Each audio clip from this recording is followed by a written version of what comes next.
Hello, ladies. Happy Monday. Welcome to another Monday Masterclass with your girl, Coach Nat, the Keto Bikini Pro. Oh, ladies, I've got another tough love mindset Monday for you tonight. I should start calling these Mindset Mondays. Because even if the topic is not mindset, we always end up going there, don't we? Well, tonight we are going straight there, straight to the mindset discussion.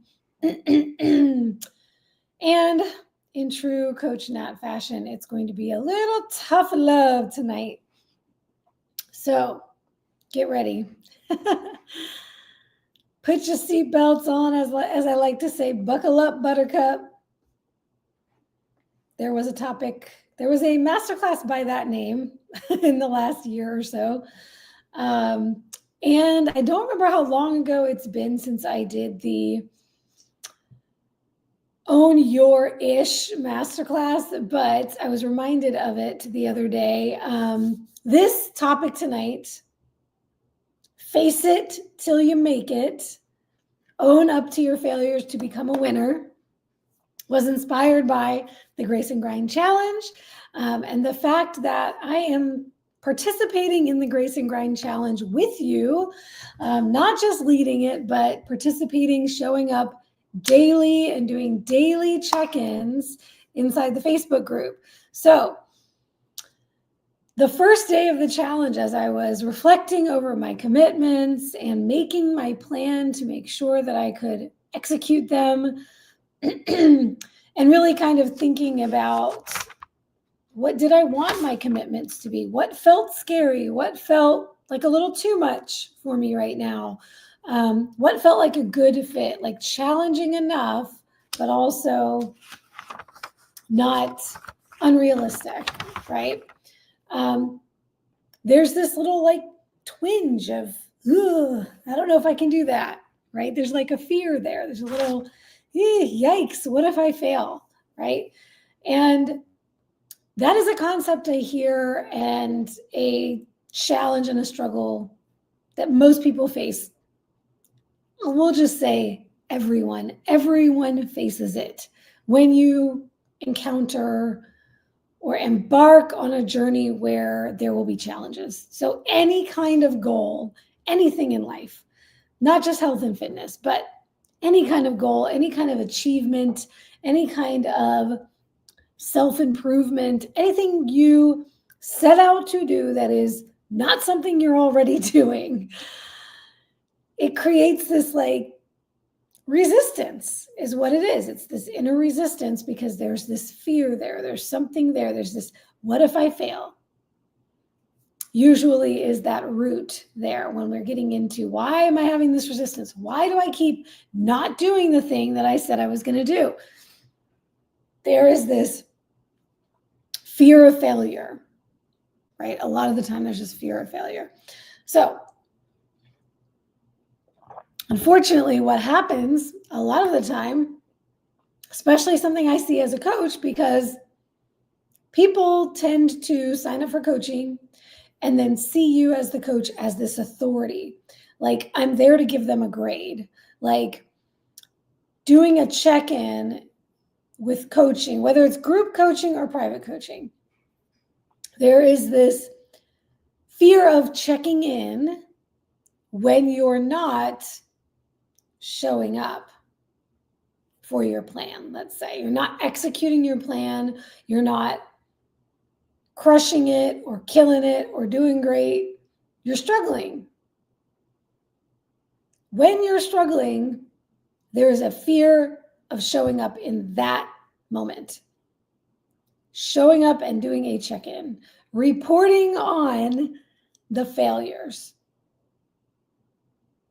So what happens a lot of the time, all of the time in coaching is that I will have a client, a few clients, members, especially in a group coaching setting, because it's a little easier to hide in a group setting.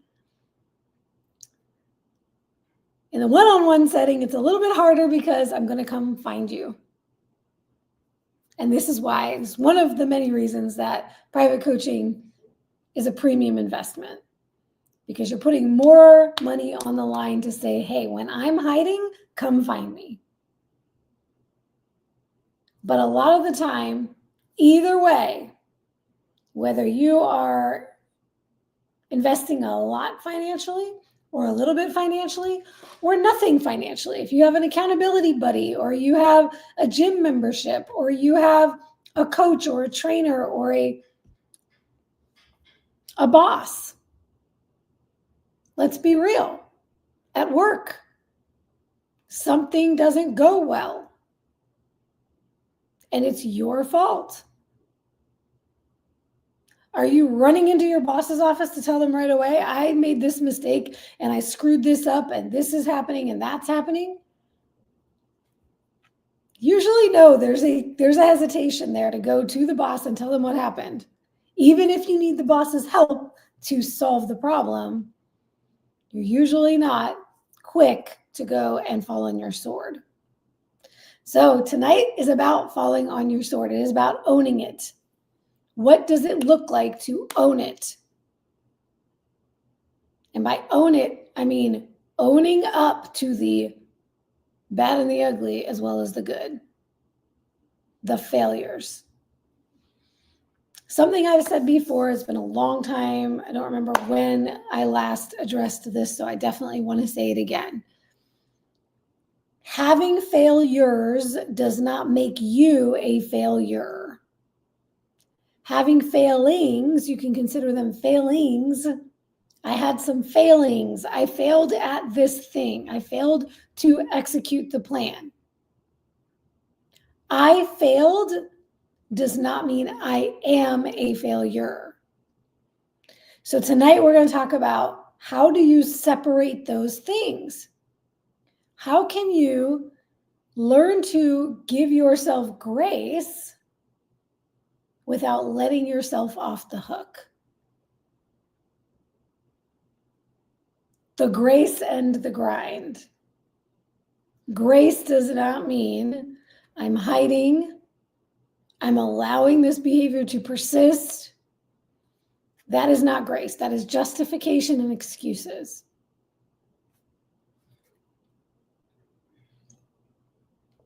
So this was my journaling the other day during my me time for grace and grind. So I've got notes everywhere all over the place here, and I've got notes on my computer. So if I repeat myself, then that just means it was something that you needed to hear twice, okay? I'll just leave it at that.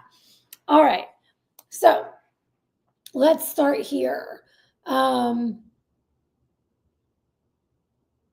going to reread what I wrote, the description of this class tonight, because I think there are some gems even within that, that if you didn't see the description in the YouTube video or the caption in my Instagram and Facebook posts, I think some of these words are going to jump out at you. So let me start there.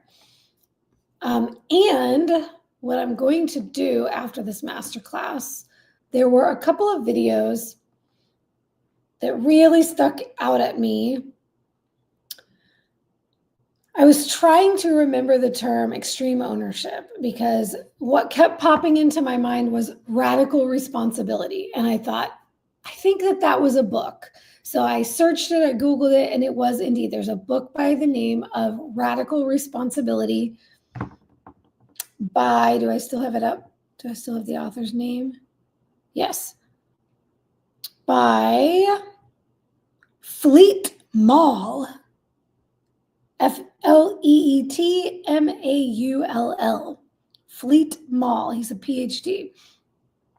Radical Responsibility, How to Move Beyond Blame, Fearlessly Live Your Highest Purpose, and Become Unstoppable. That might be a good book for our next book club. Mary Grace, I'm winking at you, girlfriend. So that kept popping up in my mind. I never read that book, but I just remembered that there was a book by that title. So not going to vouch for it yet because I haven't read it, but I'm probably going to check it out. And then I knew there was another term that, what's his name? The Navy SEAL. It's the second time today that I've blanked on his name. Hello, menopause. I saved it in my watch later, though, because I wanted to share these videos with you. This was one of them. It was his TEDx talk. Jocko Willink. So Jocko Willink had a TEDx talk called Extreme Ownership, and I believe he ended up turning it into a book. I did get the book at one point in time. It was a little more difficult for me to get through because there was a lot of war references and stories. And that's what this TEDx talk, he starts with a war story. But this TEDx is so powerful. I'm going to share that in the Facebook group after this masterclass. And I think there was another one. If I find the other video, I'll post both of them. But all of that was on my mind today. So here's the description, or here's the intro. So to face your fears, you first have to face your failures.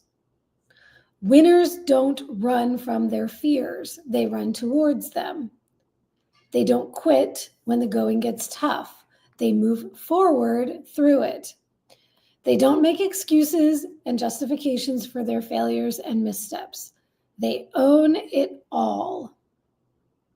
Radical responsibility and extreme ownership pave the way for massive success, despite any obstacle or challenge in front of you. If you are stuck in a pattern of poor habits and unhealthy behaviors that cause you to feel defeated, or you keep quitting because you feel like a failure, so what's the point? Or you've had a departure from your goals for a period of time that got a little extended, and now you're afraid to step on the scale or to start tracking your nutrition again, or to step into a gym because you don't want to be confronted with how bad it's gotten, or you have a fear of judgment or criticism from others, I have one statement for you, and you know it's my favorite mantra of all time. The only way out is through. If you do not face the music, meaning the pain of your current present reality, what you have created through your past actions and behaviors, you will be doomed to repeat the past and never get out of the vicious cycle you've created. The only way out is through. If you don't look at it, you cannot change it. Leaning into the pain is where all the change begins. So, tonight we're talking about how to step up to the plate and own up to your failures so you can become a winner. Here we go. All right, so y'all, the power is not in your plan or your protocol. The power is not in the plan or the protocol. It is in your willingness to show up in the messy moments. And by show up, I don't mean crushing your workout or nailing your macros. I don't mean showing up and still executing your plan no matter how hard life gets. That's not what I'm talking about tonight.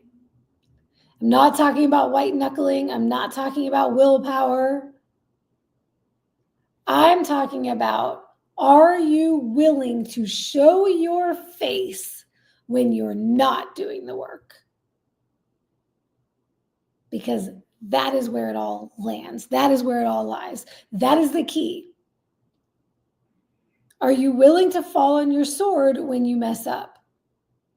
Are you willing to be 100% honest, transparent, and vulnerable with yourself or with others, particularly the others you have already requested or asked for support or accountability along your journey.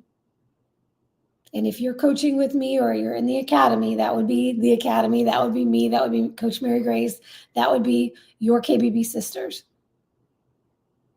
Are you willing to be honest, transparent, and vulnerable with yourself or others in the times when you are not following through with your commitments or intentions? Are you willing to be seen when you're operating outside of alignment or integrity with your goals or values? Because that's what you're doing when you're not following the plan. Let's actually back up and talk about this real quick, because when you're not following the plan, it's not just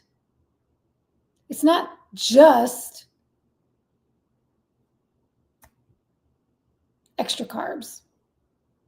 It's not just skipping a workout. It's not just eating too much.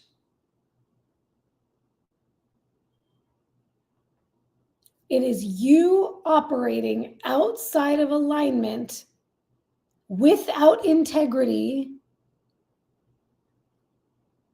of your goals or your values. And your goals are directly connected to your values.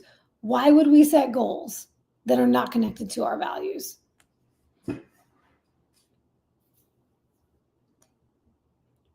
And that might mean you need to take a step back and do some of the pre-work. I talked about pre-work for the Grace and Grind Challenge, but the pre-work when it comes to your goals. Are you just setting arbitrary goals? I want to lose 20 pounds with these empty ambitions, or do they mean something to you? Because if they mean something to you, they're connected to who you are and who you want to be.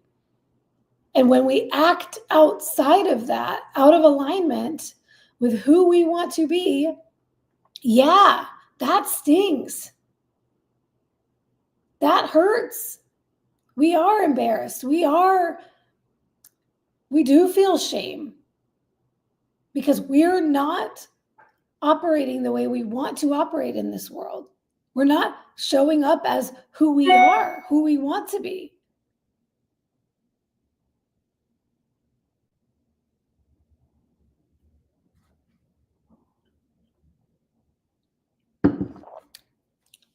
Here's a question. Have you ever gotten angry or defensive when a loved one called you out about eating something you said you don't eat? Or have you had somebody say, "Oh, I didn't think you ate that"? Confession, I have. Oh boy, did I take those things personally. It struck a chord with me. And I know it has with clients. I've heard them share these stories. My mom, my husband, my so-and-so family member around the Christmas table, when I reached for a cookie, they said, "I didn't think you ate cookies. Wait, you don't eat that, right?" And I got mad. It triggered something in me. That anger is trying to tell you something. Remember my other favorite mantra, your triggers are your mirrors.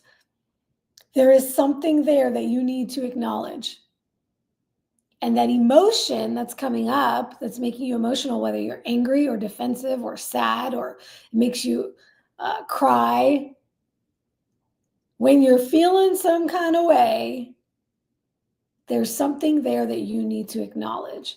And that emotion that you feel is the signal to pay attention.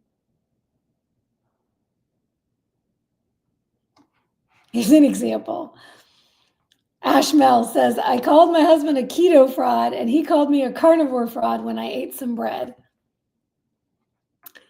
So this would be this is a great, beautiful way of playfully calling each other out and hopefully then receiving that with grace and recognizing that they're not trying to be mean to you. They're not being malicious. They're just recognizing that, hey, something's not right here. And then that triggers you to say, hey, something's not right here. I don't eat this, but I'm eating it right now. And that makes me feel bad because I did not intend to eat this. And now I'm going back on my own commitments. So here's the thing though. Instead of acknowledging and paying attention to the emotion and paying attention to the trigger, this is usually when most people will either hide or quit. They're embarrassed to be called out, found out, so they either just completely give up on their goals for a little while because, hey, if I'm not saying that I don't eat that, if I'm not saying that I'm this person who goes and works out, then nobody's going to expect me to go and work out. If I'm not saying that I don't eat bread, then when I eat bread, nobody's going to give me a hard time. If I'm not saying that I'm keto or carnivore or low carb, or if I'm not saying that I have a goal or that I'm on a diet or that I'm XYZ, if I just don't say that, if I stop trying to strive for that, then people will stop calling me out when I'm not showing up or when I'm not doing what I said I was going to do. And that makes me feel better. But it's not what I really want. I really wanted to be healthier. I really wanted to be fit. I really wanted to get that extra weight off. I really wanted those 20 pounds off, but I'm giving up on that because I don't like the way it feels when I'm not doing what I said I was going to do to reach the goals that I said that I had. And somebody shows me that. Somebody holds up a mirror and shows me that, and I don't like that. So never mind. Never mind. I just will stop trying to achieve those goals because it's easier to just not try. And then I don't ever have to feel bad for not doing it. That's one thing. I see a lot of that, quitting. And make no mistake, if you have fallen off the wagon for a week and then it becomes a month and then it becomes 3 months or 4 months or 6 months or a year, that's what you're doing. You're just not maybe present or conscious to it. But that is what is happening there when you just decide not to try anymore. There's a quitting happening there. The other thing that I see happen is they hide their behaviors so others won't see it. So when you're with other people, you eat keto, carnivore, whatever you said you were going to do. You're on your diet. You know, when other people are around, you go to the gym when you said you were going to go because they're there and you don't want them to know you didn't go.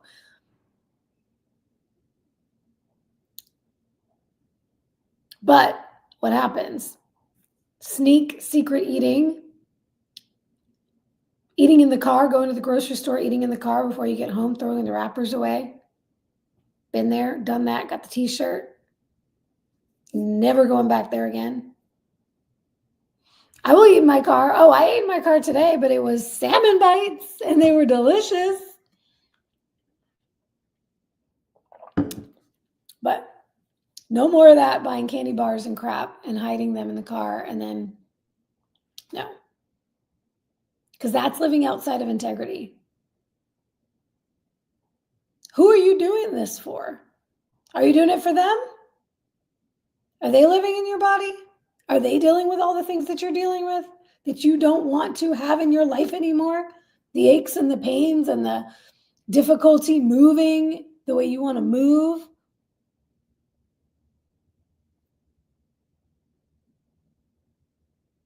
When you're doing that, when you're hiding from other people, you're trying to hide from yourself. But what's really happening is you're hiding from the truth. You're not hiding anything from your body.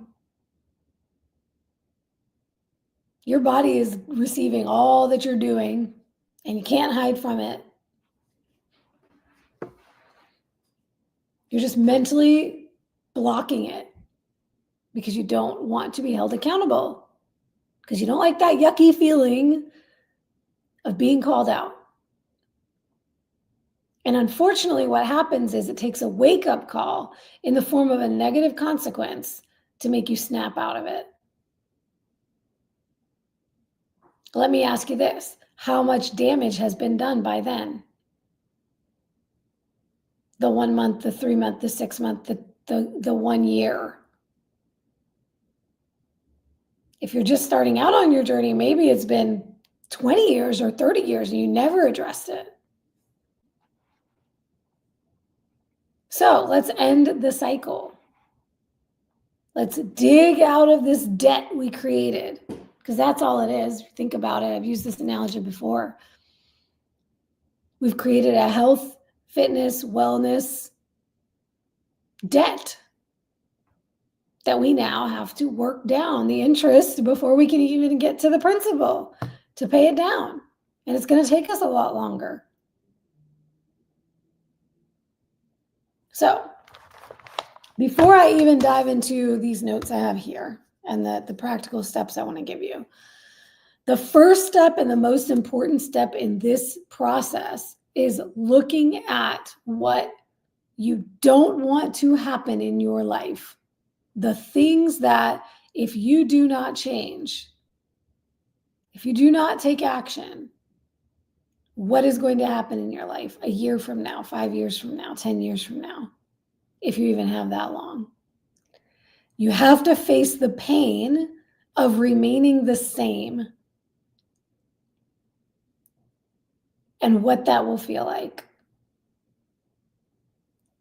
There's a statement I mess up every time I try to say it because it's a tongue twister, but when the pain of remaining the same is greater than the pain of change, you will change. And not a moment before. So if you are not present to the pain of remaining the same, meaning, what do I hate? And I rarely ever use the term hate. What do I hate about my life, my body, my health, my wellness now? Or what will I hate? What do I fear happening if I don't make these changes in the future? I talked about that, was it last week, on the Grace and Grind Kickoff Vision Workshop. There is a exercise we do inside the academy I encourage called the Big Why Not. I broke it down and made it a lot simpler and just called it the 1 year vision or something to that effect, of looking at the vision of where you don't want to go and then creating the vision of where you do want to go. So you can check out that workshop. It's inside the Facebook group. It's here on YouTube, public on my YouTube, so you can find that. But the first step would be doing that work, because the truth is, if you're quitting that easily or hiding and not showing up and not doing the work, it's usually because you're not present to that pain. You don't have that motivating you and pushing you forward. The vision of where we want to go is powerful, but the vision of where we don't want to go is more powerful. So connect with the pain first, because then you have this very visceral experience of, when I'm choosing not to follow my plan, when I'm choosing to eat the piece of bread or the cookie or skip my workout or whatever it is, I am creating that future. I am creating the future that I fear. I am creating that pain. I am perpetuating that pain, and I'm keeping it going, and I'm going to make it worse. When you can connect that that's what that choice is not just a few extra calories. It's bigger than that. I've talked about those visions before as if you're at the bottom of a V. Like there's two mountains here and you're in the bottom, in the valley. One is the future that you want. One is the future that you don't want. Every single decision that you make every single day is either bringing you closer to one or closer to the other. You cannot stay where you are. And when you look at your decisions through that lens, they start to have more weight to them. It's not just a little thing. It's leading me there or it's leading me there. That's it. Where do I want to be? There or there? So do that work. At some point, make it a priority to do that work. And if you're struggling to stick to the plan, stop everything else and do that work first. All right, so that's number one. Now, owning it. Showing up when we're not proud of ourselves. Okay, first things first. Probably won't expect me to say this next thing. The first thing you need to do to learn to give yourself grace without letting yourself off the hook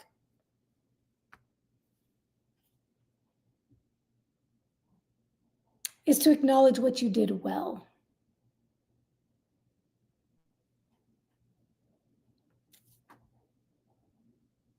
If we expect ourselves to show up, fall on our sword, and take responsibility when we're not doing well, we need to take full credit for when we are doing well.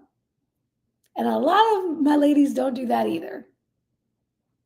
Of course, you're not going to show up and report back when you feel ashamed and embarrassed.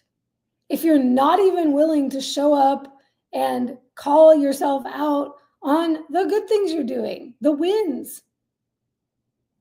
In my weekly check-ins, I require at least 3 wins for the week before we get into the challenges.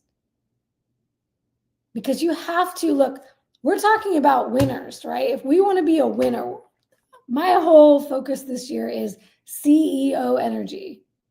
This is my CEO era. CEOs show up and they take credit for all of the good things. They report out on all of the wins, all of the high notes. And they take full ownership and responsibility for the things that are not going well. They have to report out on both of them. It is the only way they get better, the company gets better, they have more success. That's what winners do. So if you are not already, if you are not acknowledging yourself for any of the positive things you're doing, good luck taking responsibility for the things you're not doing or the things you didn't do well. So give yourself full credit. Start to practice celebrating your wins on a regular basis. Don't ignore them and don't only focus on the failures. Every day, every moment, every week, every month, you're going to have both. So if you're not reporting to a coach and you don't have a formal check-in form that you need to fill out, you can do this for yourself. Wins, challenges. Daily. You can do it daily, weekly, whatever, regularly. But start practicing this regularly and start with the wins. And what I coach my ladies on is that the wins are not just outcomes. The wins are processes. Wins are not whether or not you lost weight, whether or not you lost body fat or built muscle. We're not looking at the data to say what your wins were. You can absolutely celebrate those things if they happen. More power to you. You can celebrate all of that. Those can be wins. But I'm more interested in how did you behave this week? How did you show up? How did you act? What were your actions? Process-oriented wins.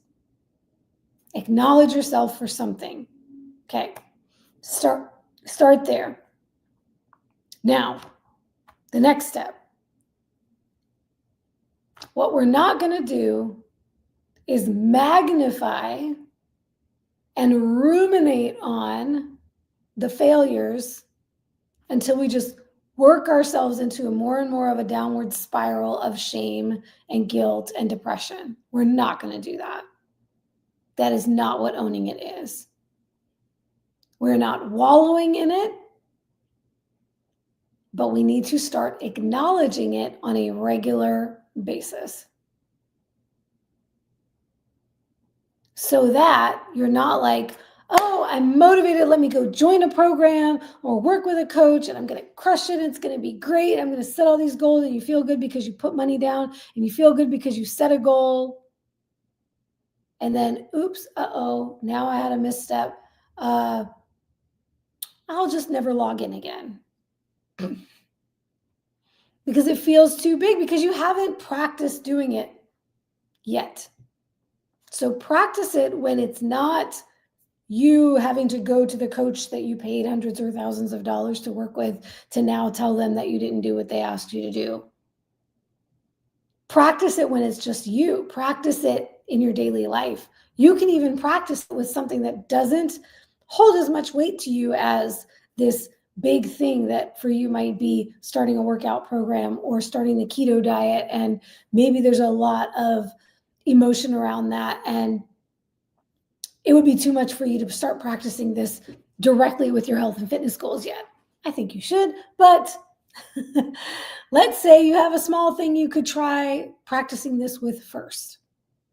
Maybe it's your job, because most of us, unfortunately, seem to be able to do it for our jobs, but we're not doing it when it comes to our health. So maybe you practice it with that first. But however you do it, start somewhere. Start acknowledging. That's what it starts with. Acknowledge what you failed to do and practice not making any explanations or excuses or justifications for it. Meaning, state what you did not do without a but or a because or a qualifying statement, either before or after it. It was a busy week. I was overwhelmed. The kids this happened with the schedule, blah, blah, blah. Remove all of that and practice just saying or writing, I did not complete my training. I did not hit my macros or follow my macros, or I ate cake.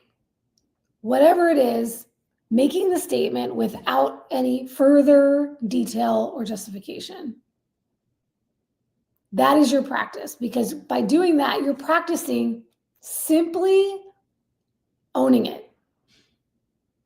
This is what happened. And as a matter of fact, this is some of the language I like to pull out when I see check-ins. It didn't happen. The cake didn't sneak in. Carbs didn't sneak into your macros. You ate them. You chose to eat them. Okay? So if you start, and this is why the writing is so powerful, because you'll be able to start recognizing how you're saying things. It's all a way of trying to make ourselves feel better. But if you really want to make change in your life, in your body, in your health, in your fitness, all these things, you have to stop making yourself feel better for not doing what you said you were going to do. That wasn't even in my notes, but y'all, that is the crux of this entire thing. You have to stop trying to feel better about not showing up the way you want to show up. It would be better for you to feel shitty about it and then do something about it than to feel shitty about it and then do something to make yourself feel less shitty about it. Hopefully that made sense.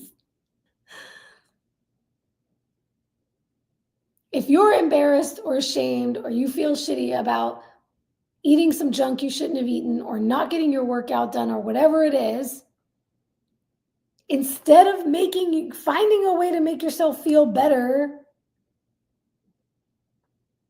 in the not doing of the thing, feel the shittiness. Feel those feelings. Recognize what that is doing. It's trying to get your attention. If you just appease your feelings and calm your feelings and it's okay because I didn't have any choice. It's okay because this happened to me or that happened to me or this person or that person. That's just shifting the blame. It's abating the feelings, but it's allowing you to stay exactly where you are. And remember, you're not staying where you are.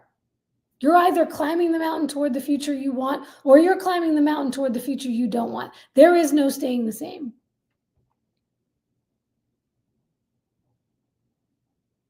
So, practice acknowledging what you failed to do without excuses, explanations, or justifications.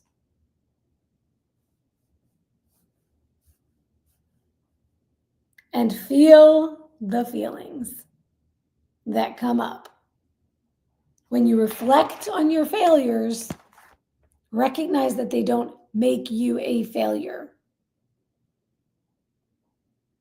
And if you want a little more juice to keep you from quitting, tell yourself, if I try again, I'm not a failure. But if I allow this to make me quit, I am. So I have failed to do XYZ, but I am not yet a failure if I keep trying to improve. But if I decide to quit, then I'm choosing to be a failure.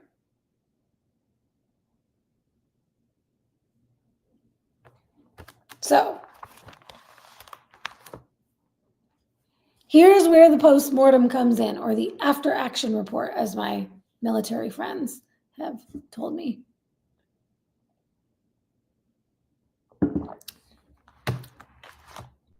Do a postmortem, after action report. What got in my way? This is where you can put all of those circumstances you were just trying to use as excuses or justifications. This is where we now look at things objectively and we say, what got in my way specifically? What happened? And then how did I respond to that? Now it's not about emotion. Now it's about facts. What is the factual? If you had to write this in a report, what is the factual information? What happened? What got in the way? What did I decide? Why did I decide to do that? How can I handle it differently next time? If you were a boss and you're working with your team and your team messed up on a project, this is the kind of report you would do afterwards. You would say, okay, what happened? Let's walk through it. Where did it break down? And then what do we need to do so that this won't happen again? So how could I have handled it differently in that situation? How could I handle it differently the next time I'm in a situation like this? And what can I do right now? This is the big one. What can I do right now to set myself up for a more successful day tomorrow? Sometimes you might identify a challenge or an obstacle that may be in your way consistently. It wasn't some freak random thing that happened today that you can't foresee happening again. Sometimes it's something you might see tomorrow and the next day and the next day. For example, if you work somewhere and they bring in a bunch of junk for lunch, this was a win actually from one of my clients this week. Shout out to Natalie, who kills it bringing her own stuff for breakfast and lunch, knowing that there would be crap options at work all week for both breakfast and lunch. So let's say you go in one day and you weren't aware, and then there's this breakfast spread or whatever, or desserts or whatever, and you cave in, as I always hear, cave in, and you eat some junk. And you're not proud of it, and you don't want to do it again tomorrow. You do your after action report and you say, all right, well, I know that this same conference or meeting or whatever is happening all week. So guess what? I know that's going to be there again tomorrow. What can I do to set myself up for success? My client, who also happens to be named Natalie, she knew and she brought food, and not just any food, y'all. She brought food she knew she would be excited about eating. Don't bring some damn chicken breast and spinach if you're not excited about eating that. That would not be my choice. So she brought some food that was very enjoyable, that is totally within her plan and her macros, including some tasty snacks that she could go to instead, that she wouldn't be all poor me about eating that when they're eating this other stuff. So that's just one example. So what can I do now to set myself up for success tomorrow? What is my plan? Don't walk out of a shitty situation where you did not act the way you wanted to act and then not make a plan. You're choosing to continue the behavior in that case. So, what do I need? Here's the next question. What is my plan? What do I need to execute the plan well? What do I need that I may not have right now? Do I need help or support from someone else? Do I need knowledge? Do I need resources? Do I need tangible items? Do I need money to make this happen? What do I need? And then, how confident do I feel in my ability to execute this plan? If you have no confidence in it, that ain't the plan, honey bun. Go back to the drawing board. If you're not confident in your plan, make a plan you can be confident in. And then, what would increase my confidence? Maybe I need to tweak the plan a little bit. Maybe I need to go get some of those resources or that help that I said I needed. What would make me more confident? The only thing that is going to help you move forward in that moment is if you have a plan that you can feel confident that you can execute. And if you don't, identify why not. What is it about the plan that I don't think I can do it? What would be a better plan for me in this case?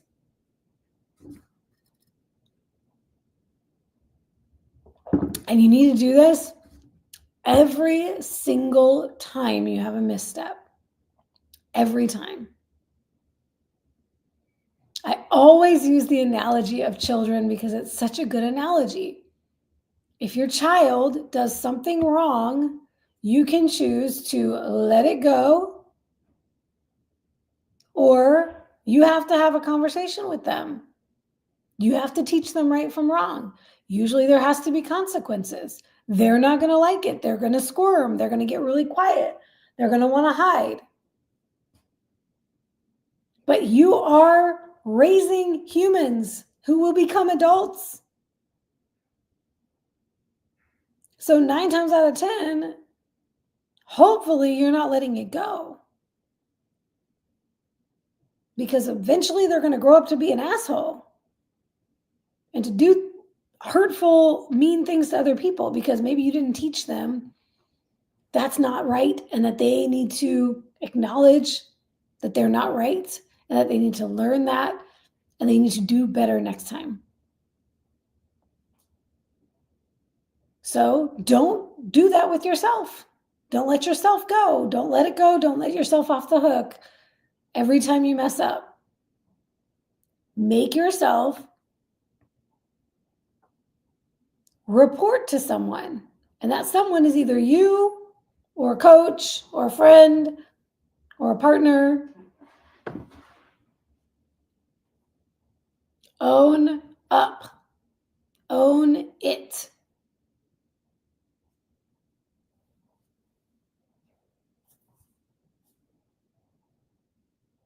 That's ultimately, that's what happens when I'm in a prep, for example. It's kind of this, it kind of is this process when you think about it. This is basically the process. It starts with, I'm creating this massive goal. That's a mirror or an eye opener or a wake up call, right? Because I'm putting a date on the calendar that I need to be ready for. So it's similar to the idea of the pain of remaining the same. All that's doing is, what is the thing that's going to light the fire under your ass to remind yourself on a regular basis that you have a goal or you have a standard you're trying to meet and live up to. For me, it's putting a competition or a photo shoot or an event on the calendar that I need to be ready for.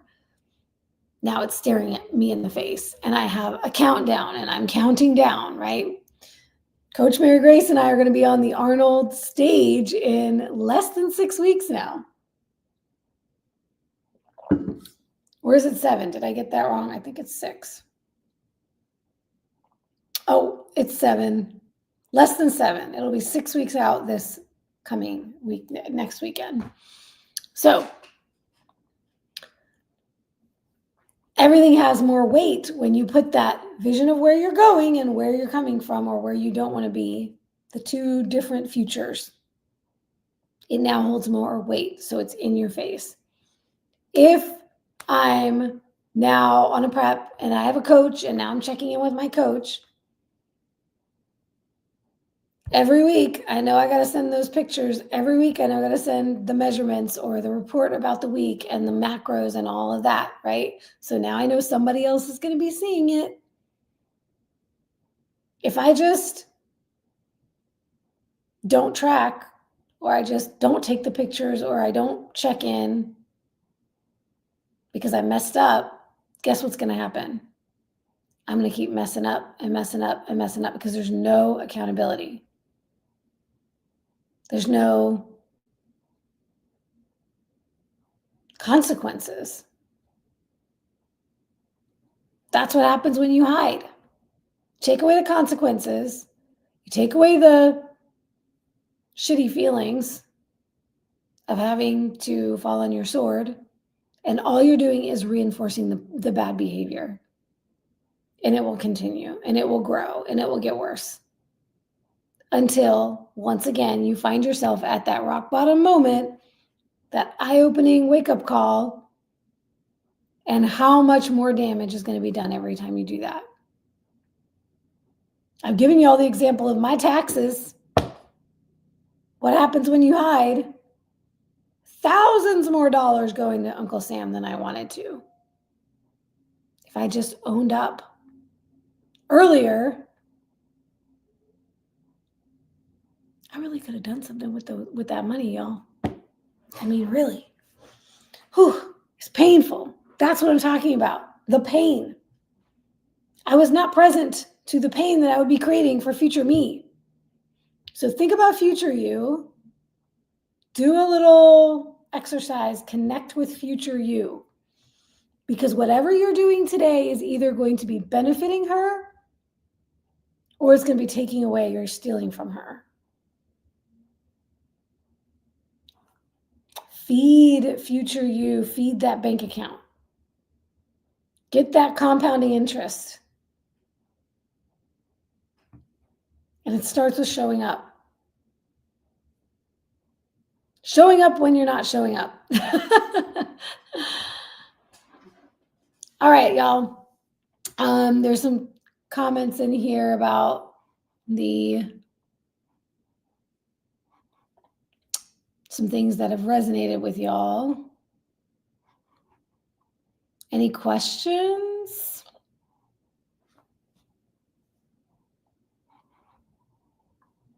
I like this example, Debbie. She says, I was honest with my trainer tonight about one exercise I am struggling with. Didn't keep it to myself. that it's been extra hard lately. I'm glad we talked about it as we came up with a plan for it. That is exactly it. Your trainers, your coaches, like, we're not here to give you a grade. We're not here to say, bad girl, good girl. We're not here to just be your cheerleader when you're doing well. We're really here to help you overcome the things that you couldn't overcome on your own. That's the point of having a coach or a trainer. And I get it. It can feel embarrassing when when you're struggling with something. But that's where all the gold is. That's why we are valuable as coaches.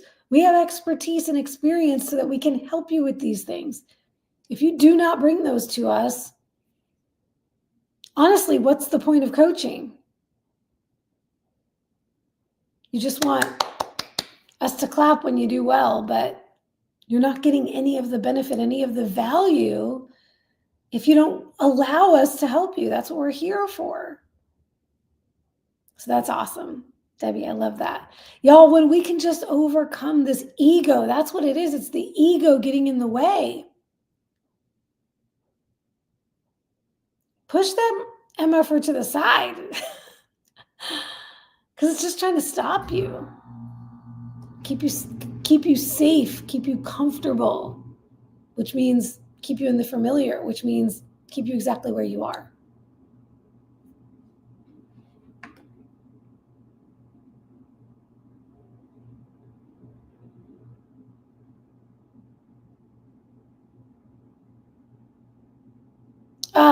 I love this. Another great example. Lana says, I had to do that with my doctor once. Went back to the appointment and told him I didn't do a single thing that he asked me to do. He just offered help.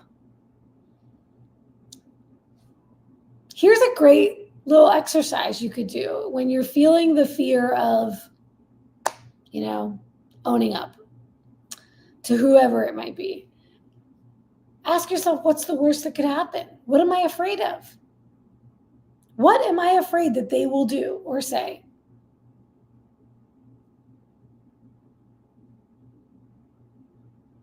I could see with your job, it might be a fear of losing your job, right? But when it comes to coming to your coach who's supposed to be there to help and support and guide you, or your doctor in Lana's case, or your trainer, I guarantee that whatever your imagination is telling you, these worst case scenarios or that you should be so afraid of, it's never going to happen.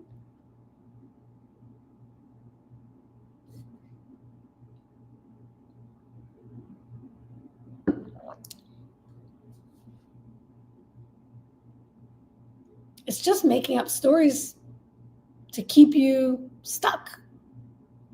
Because as I talk about a lot, this limbic brain back here, survival brain, it just wants us to stay what it considers safe, which means stay in the familiar. Keep doing what you always do because we know what happens when you do that. There's this fear of the unknown. So if we're trying to achieve goals that we've set that are not familiar to us yet, then it's the unknown. So it's scary and it's risky to this limbic brain. And that's where all this fear comes from. But it's unfounded. It's not real. False evidence appearing real. So break it down. Hold it hostage. Hold the thoughts hostage. Don't believe a word you think, a thought you think. Challenge them. Check them. That's where it all the power is, y'all. All the power is in the mind.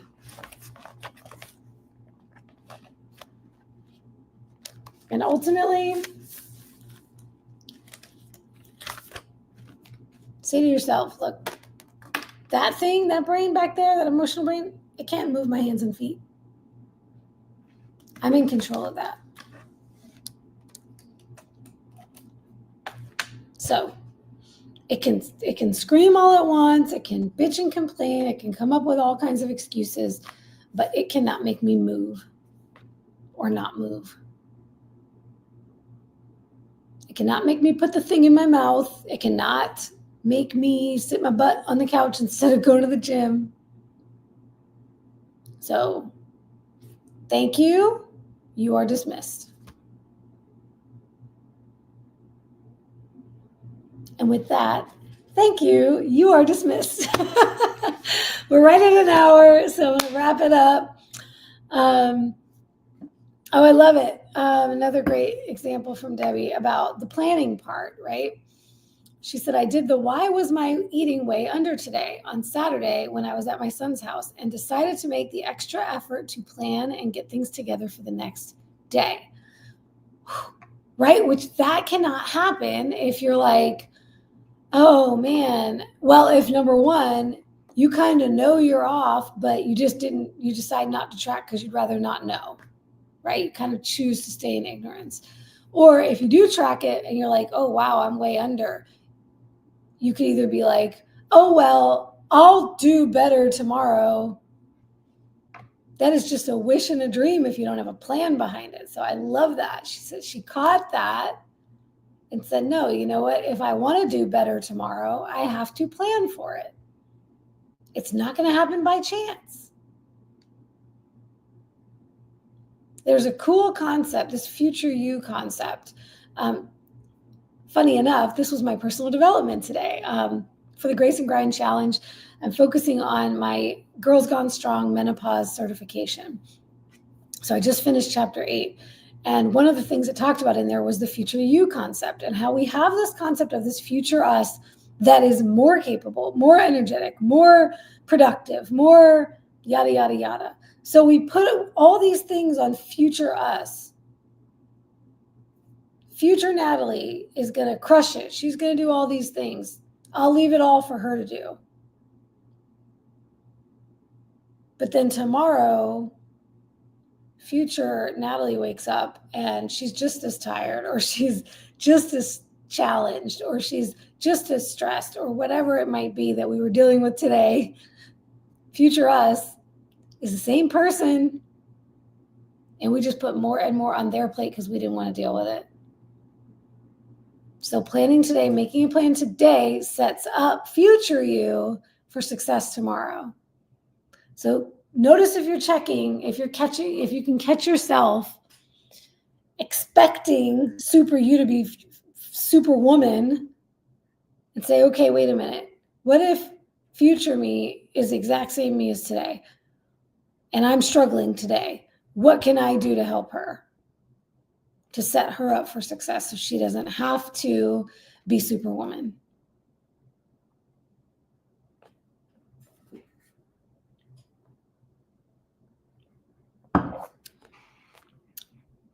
Lisa recognizes that she has to plan her food for the next day, or it ain't gonna happen. Guess what, Lisa? You are a bodybuilder, baby, because that's what we do. That's what bodybuilders do. We don't leave it up to chance. If you've ever seen bodybuilders carrying around those meal packs, it's like all the meals in this big bag with all the different compartments, and there's a hot plate and everything, right? They're not leaving it to chance. If you see the big bodybuilders walking around with gallon jugs of water, it's because they got to get their water in that day. So hopefully this has sparked something in you, and I'm expecting to see, hopefully, a lot more check-ins this week in the Academy. For those in the Academy who are watching, to be prompted, ooh, I've been hiding a little bit. And here's the other thing. I'll sign off with this. It doesn't matter if you have hidden yourself. If you've signed up for coaching and you have hidden for weeks or months,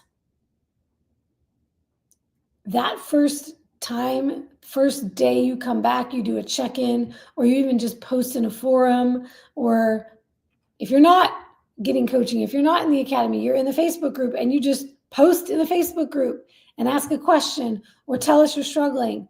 We are jumping for joy that you are back. It's like the prodigal son, if you're a Bible reader. It's like the prodigal son. We are just so happy that you're back. We don't care how long you've been away. We just want you back. The goal for you for the rest of your life should be, can I shorten, and how short can I make that gap between falling off and coming back? And I don't mean coming back, once again, by crushing your diet and your training. I mean coming back meaning I'm taking ownership. I'm stepping up to the plate. All winners have one thing in common. They have failed. There's not a single winner in the world, champions, world champions of every sport, everything. Business owners, they've all failed. So your failures do not make you a failure. It's what you choose to do afterwards. And with that, I will sign off. See you next Monday. Bye.